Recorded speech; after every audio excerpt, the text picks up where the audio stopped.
बिस्मिल्लाहिर्रहमानिर्रहीम। सूरह लहब, तर्जुमा और तफसीर। टूट गए अबू लहब के दोनों हाथ और वह बर्बाद हो गया। उसका माल तथा उसकी कमाई उसके कोई काम न आई। वह लपटों वाली आग में जा पड़ेगा और उसकी पत्नी जो लकड़ियाँ ढोने वाली है उसकी गर्दन में मूंज की रस्सी होगी। व्याख्या और तफसीर। हज़रत मोहम्मद सल्लल्लाहु अलैहि वसल्लम का एक चचा अबू लहब था। उसने आप सल्लल्लाहु अलैहि वसल्लम के जन्म पर अत्यंत प्रसन्न होकर अपनी एक लौंडी यानी दासी को स्वतंत्र कर दिया था। यह उस समय की बात है जब युद्ध बंदियों को दासी बनाकर रखा जाता था तथा मानव जाति का वस्तुओं की भांति क्रय विक्रय किया जाता था।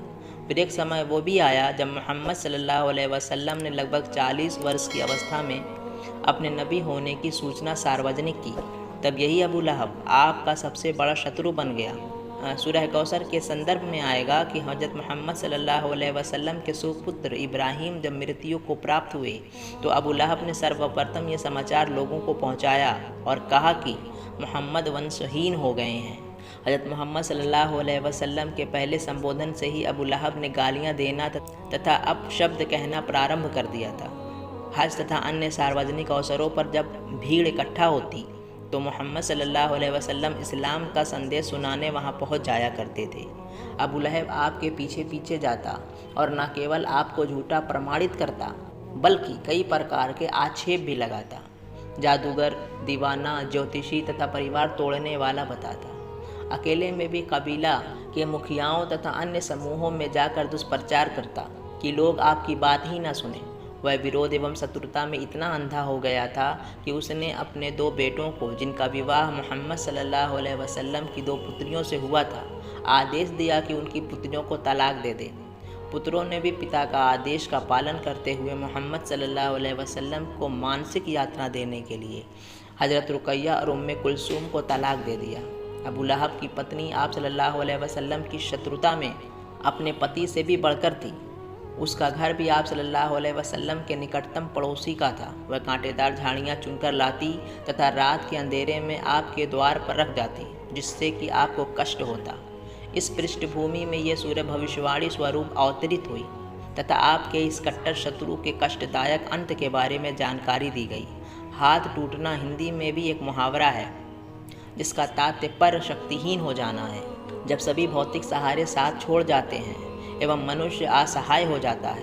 इतिहास साक्षी है कि बाद में अबू लहब के साथ भी ऐसा ही हुआ। वह एक संक्रामक रोग से ग्रसित हुआ जिसके फलस्वरूप उसके अपने बेटों तथा सगे संबंधियों ने उससे संबंध तोड़ लिया।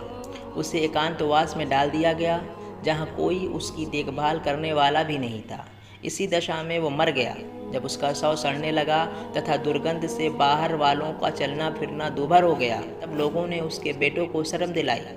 तब उसके बेटों ने लकड़ी से ढकेल ढकेल कर गड्ढे में उसे डालकर दबा दिया। इसी बात को इस सूरह में भविष्यवाणी के रूप में प्रस्तुत किया गया है। अबू लहब के दोनों हाथ टूट गए। इससे जहां हज़रत मोहम्मद सल्लल्लाहु अलैहि वसल्लम को संतुष्टि मिलती है कि ये विपत्ति अधिक दिनों तक रहने वाली नहीं है, तो वहीं अबू लहब के होश उड़ा देने वाली है। वह बर्बाद हो गया का अर्थ है कि सफलता तथा असफलता वास्तव में अपने कृत्यों के परिणाम पर आधारित होनी चाहिए। इस मायने में अबू लहब जो सांसारिक दृष्टि से उस समय संपन्न एवं समृद्ध था तथा इसी कारण दंभी हो गया था यानी घमंडी हो गया था, संसार ने देखा कि उसका अंत कितना कष्टप्रद यानी दुखदायक और भयानक था।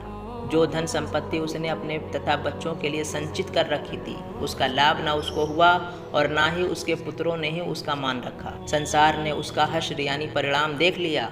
अब मरने के बाद भी उसे शांति मिलने वाली नहीं है क्योंकि वह अग्नि की ज्वाला में जा पड़ेगा। उसकी पत्नी भी अपने दुष्कर्मों का भरपूर परिणाम भुगतेगी।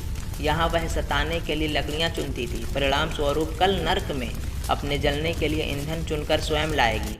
इसके अतिरिक्त नर्क में एक विशिष्ट यातना भी उसके लिए प्रतिक्षारत है। गले में मूंज की रस्सी बांधकर उसे घसीटा जाएगा।